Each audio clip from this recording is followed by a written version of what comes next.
दो शब्द से आप निर्णय कर सकते हैं कि सरकार किसकी बननी चाहिए।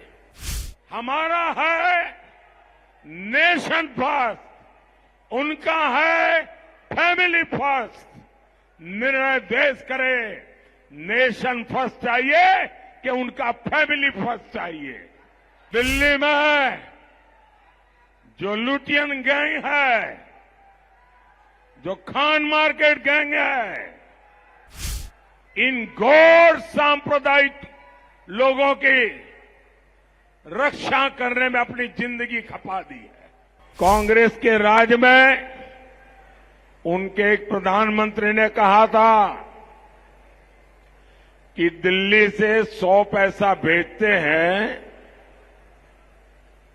तो गांव में जाते जाते 15 पैसा पहुंचता है। 85 पैसा वो कौन सा पंजा था बीच में लूट लेता था। आज दिल्ली से 1 रुपया निकलता है तो पूरे का पूरा 1 रुपया 100 पैसे लाभार्थी के बैंक के खाते में जमा होते हैं। कॉमनवेल्थ गेम्स को कौन भूल सकता है। कांग्रेस के पास भारत के सामर्थ्य को पूरे विश्व को दिखाने का मौका था, लेकिन कांग्रेस ने क्या किया, दिल्ली को इतना लूटा, एक बदनुमा दाग कॉमनवेल्थ खेलों पर लगा दिया। ये कांग्रेस का मॉडल था और आपने देखा है इसी दिल्ली में G20 सम्मेलन हुआ। पूरे विश्व ने भारत की जय जयकार की। आप मुझे बताइए साथियों, ये सब कैसे हुआ। आप मुझे बताइए ये सब कैसे हुआ। ये सब कैसे हुआ। ये सब कैसे हुआ।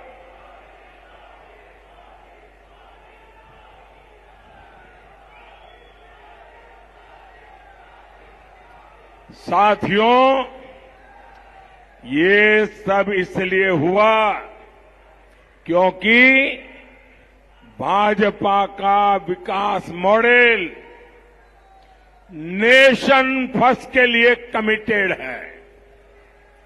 हमारे लिए राष्ट्र प्रथम, ये हमारा जीवन मंत्र है।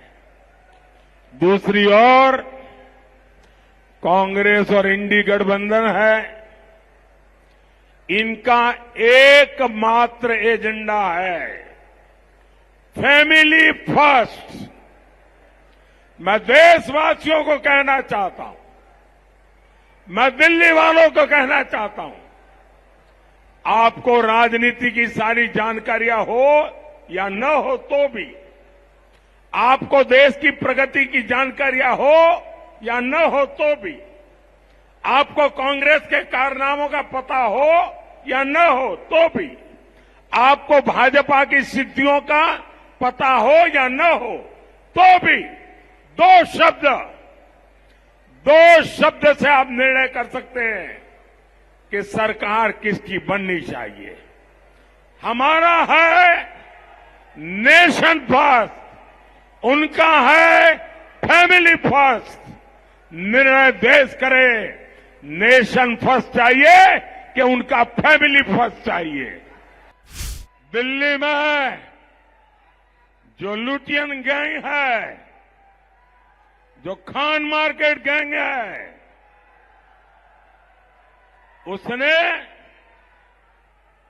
इन घोर सांप्रदायिक लोगों की रक्षा करने में अपनी जिंदगी खपा दी है। उनके पापों को देश की जनता से छुपाने का पाप किया है। और मैं इस चुनाव में एक लड़ाई लेकर के निकला हूं। जिन लोगों ने भारत के संविधान के साथ धोखा किया है, जिन्होंने भारत की बिन सांप्रदायिकता की भावना के साथ धोखा किया है, अब समय आ गया है ऐसे गैर सांप्रदायिक लोगों को देश पहचाने, मेरे मुसलमान भाई भी पहचाने। इसी दिल्ली में गले में जलते टायर डालकर मेरे सिख भाई बहनों को जिंदा जलाया गया था। ये गुनाह किसका था? ये गुनाह किसका था? ये गुनाह किसका था? आज कांग्रेस की छतरी के नीचे खड़ा हर दल सिख दंगे का गुनहगार है। ये मोदी है जो सिख दंगे के पीड़ितों को न्याय दिला रहा है। मोदी ने आते ही एसआईटी बनाई, जो आरोपी कांग्रेस नेता खुला घूम रहे थे उनको हमें सजा दिलवाई। भाइयों बहनों, इंडी गठबंधन के लिए अपने वोट बैंक से बढ़कर कुछ भी नहीं है।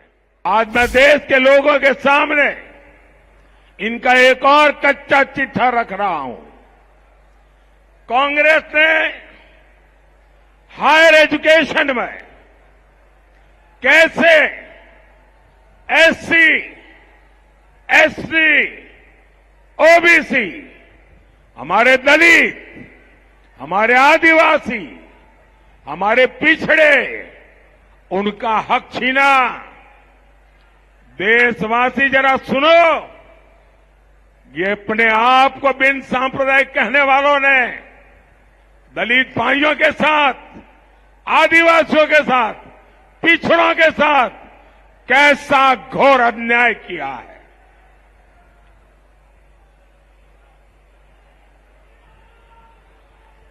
दिल्ली की प्रतिष्ठित जामिया मिलिया इस्माइलिया सेंट्रल यूनिवर्सिटी पूरा देश जानता है। 60 साल तक ये यूनिवर्सिटी बाकी यूनिवर्सिटियों की तरह एक सामान्य शिक्षा संस्थान के रूप में चल रही थी। इसमें भी दलितों, पिछड़ों, आदिवासियों को रिजर्वेशन मिला करता था। लेकिन 2014 के चुनाव जीतने के लिए मनमोहन सिंह की सरकार ने, कांग्रेस सरकार ने, ये इंडी गठबंधन वालों की जमात की सरकार थी, 2011 में कांग्रेस सरकार ने चुपचाप एक चाल चली। अचानक जामिया मिलिया यूनिवर्सिटी को माइनॉरिटी इंस्टीट्यूशन घोषित कर दिया। इससे जामिया मिलिया यूनिवर्सिटी में 50% आरक्षण मुसलमानों के लिए लागू हो गया। 2011 के पहले एडमिशन में सभी एससी, एसटी, ओबीसी को आरक्षण मिलता था। अब उसमें भी धर्म के आधार पर बंदिश लग गई है। मजे की बात यह है कि पहले अल्पसंख्यक शैक्षणिक संस्थान आयोग का अधिकार कॉलेज तक सीमित था, लेकिन कांग्रेस ने अचानक यूनिवर्सिटीज को भी इसमें शामिल कर लिया।